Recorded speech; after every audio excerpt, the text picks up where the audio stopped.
Welcome back, everybody, to the deep dive. This time, we're going to be diving into something really interesting that one of our listeners sent in. Oh, cool. It's a translated script of the final episode of Neon Genesis Evangelion. Wow.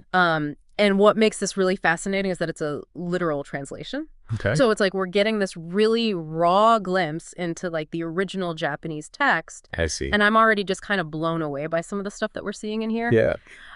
One of the things that the translator points out right in the introduction is that the script can actually be interpreted as a metaphor Okay. for the making of the anime itself. Oh, that's interesting. Yeah, it's pretty wild. And they even say, Yeah. if you just replace Shinji with Genex, which is the studio that made Evangelion, Yeah. and replace like Eva or piloting Eva with making Evangelion, the whole script kind of makes sense in this new way.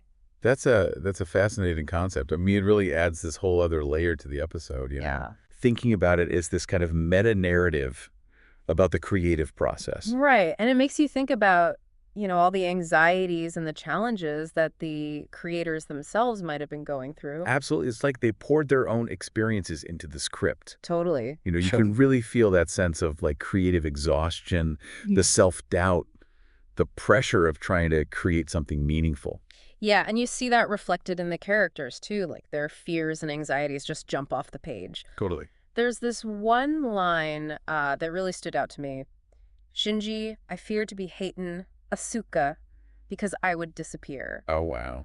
Yeah. I mean, that's heavy stuff, right? It is, yeah, it's that fear of rejection, that fear of being forgotten, like you just cease to exist. It's like the ultimate human insecurity. It really is. Then it's something that Evangelion explores so well. Yeah. You know, that whole idea of existentialism. Right. The characters are afraid of losing their sense of their purpose in a world that often feels meaningless. Yeah, it's like they're clinging to anything for validation, even if it's piloting giant robots and fighting angels. Exactly. And the episode really digs into how that need for validation can actually get in the way of self-acceptance. It's like they're so busy trying to prove themselves to others that they lose sight of their own value. Exactly. They're trapped in this cycle of trying to live up to external expectations. There's this one line from Masato that I thought was interesting. Okay. Where she says, thinking so, the real world itself is not always bad. That's a good one. It's like she's trying to remind them that there's more to life than just the roles that they're forced to play. It's like she's saying, step back, take a breath. There's beauty in the everyday, even amidst all the chaos. And it hints at this idea that their perception of reality is kind of warped, Absolutely. Like they're so caught up in this cycle of fighting and suffering that it's distorted their view of what it means to truly live. Right, and that brings us to one of the most visually striking and philosophically loaded parts of the episode. The world with nothing. Oh, yeah. This is where Shinji finds himself in this completely empty white void. It's both terrifying and liberating at the same time. Absolutely. It's like this ultimate symbol of existential freedom. Okay. But also the anxieties that come with it. Right. So on the one hand, he's free from all these constraints of the physical world. Yeah, no expectations, no obligations. But on the other hand, he's faced with this terrifying void of meaninglessness. Right, like nothing matters. Exactly. And that's where the real challenge begins. Because now he has to confront the ultimate question. Which is? If there's no external force dictating his purpose, who is he really? Whoa. What does he want? Yeah. What does it even mean to exist in a world devoid of meaning? The heavy question. That's where we'll pick up in the next segment of the deep dive. Sounds good. It's wild how Shinji actually calls this void the world of freedom at first. Like he's trying to focus on the positive, but you can tell he's freaking out. Yeah. I mean, it's got to be terrifying to be confronted with that kind of nothingness. Totally. And then he even says, I am getting less to understand myself. I feel as if I am going to disappear. My existence is fading away. Ooh, that's a gut punch. Right. Like he's literally dissolving into this void. It's like all the things that defined him are gone. Yeah, his role as an EVA pilot, the expectations of others, all of that stripped away. And without those external supports, he's lost. Completely adrift. Exactly. And that's where those conversations he has with Masato and Rei become so important. Oh, yeah, they're like lifelines in this sea of existential dread. Totally. Their words offer him some guidance, some way to start making sense of it all. There's that line from Masato where she says, because you have no existence but of yourself, so you can't figure out your own shape. Like she's saying he needs something outside of himself to define his boundaries. Right, like a mirror to reflect back who he is. And then Rei adds, You cannot see yourself unless there are others.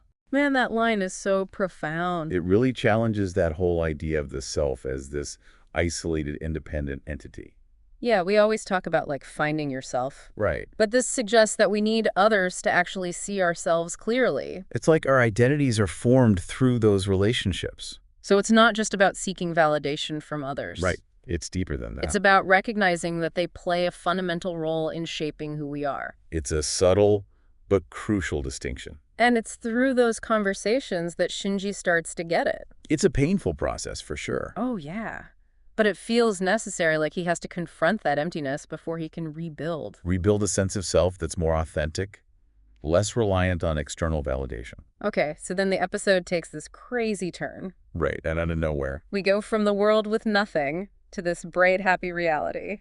Shinji wakes up surrounded by his friends and family. It feels like a happy ending, but it's so ambiguous. You're left wondering, is this real growth or just another layer of fantasy? Has he actually achieved self-acceptance, or is this just a coping mechanism? Yeah, a way to avoid those difficult truths. And even Asuka throws some shade at him when he wakes up. Oh, yeah. What's she saying? She's like, you say it's you, Asuka. Every morning I come to wake you up not to be late for school. Is that the word of gratitude to say to a childhood friend? Ouch. Shots fired. Right. It's like she's calling him out for taking their connection for granted. For not appreciating the people in his life. And then there's that final scene where everyone's congratulating Shinji. Such a powerful moment. I know, it's so open to interpretation. Is it genuine celebration or a hollow victory? It's like the creators are saying, you decide. We've taken you on this journey. Now it's up to you to figure out what it means. It's what makes Evangelion so brilliant. It doesn't give us easy answers. Makes you think critically. Engage with the material on a deeper level. And wrestle with those big questions about identity, meaning reality. The same questions the characters are facing. Yeah. This translated script has given us such a unique perspective on all of this. It's been a fascinating deep dive. Unpacking all the layers of this iconic episode. And in our final segment, we'll explore the philosophical implications of the episode and its lasting impact. Talk about how these themes continue to resonate with audiences today. And hopefully leave you with something to ponder. Sounds good. It's amazing how this translated script really brings out the philosophical depth of Evangelion. Yeah, it's like we're seeing it with fresh eyes. We always knew the show was thought-provoking, but this just hits different. The rawness of the language, you know, it strips away all the polish. Right. And you're left with these bare existential anxieties. And it's not just individual anxieties either. No. The episode seems to be questioning the very nature of reality. Right, like what is real? That whole world with nothing sequence.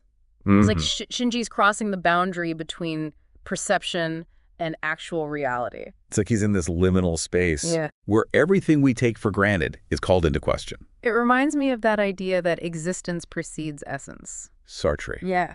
We're thrown into this world without any inherent meaning. And then it's up to us to create that meaning through our choices. But what happens when we're stripped of those choices? Right. What if the meaning we've created is just an illusion? That's the terrifying possibility that Shinji has to confront. He's facing that void within himself. The emptiness beneath the surface of his identity. And that's where the potential for true self-discovery lies. But it's not a solitary journey. No. Remember Ray's words, you cannot see yourself unless there are others. We need those connections to help us understand ourselves. It's a delicate balance, though. Yeah.